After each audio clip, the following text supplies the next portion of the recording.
അലോകും തമ്മിൽ എങ്ങനെയാ? ഞങ്ങളെ ഈ ചക്കരയാ. ഞാനില്ലാതെ അലോകിനോ അലോകില്ലാതെ എനിക്കോ ഒരു സെക്കൻഡ് പോലും കഴിയാൻ പറ്റില്ല.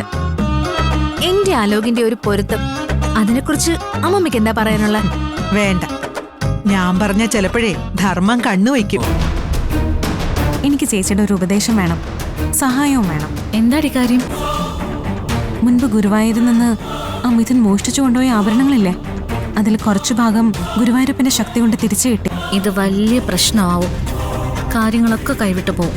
ഞാൻ വരാൻ പോകുന്നതിനെ കുറിച്ചൊന്നും ചിന്തിക്കുന്നില്ല. എന്റെ മനസ്സിൽ ഇപ്പൊ ആര്യം മാത്രമേ ഉള്ളൂ. ഗോമതിക്ക് നല്ല വിഷമമുണ്ട്. അമ്മേ, അതിനെ കുറിച്ച് നമുക്ക് സംസാരിക്കണ്ട. അല്ല ധർമ്മ, ഞാൻ വേണ്ട.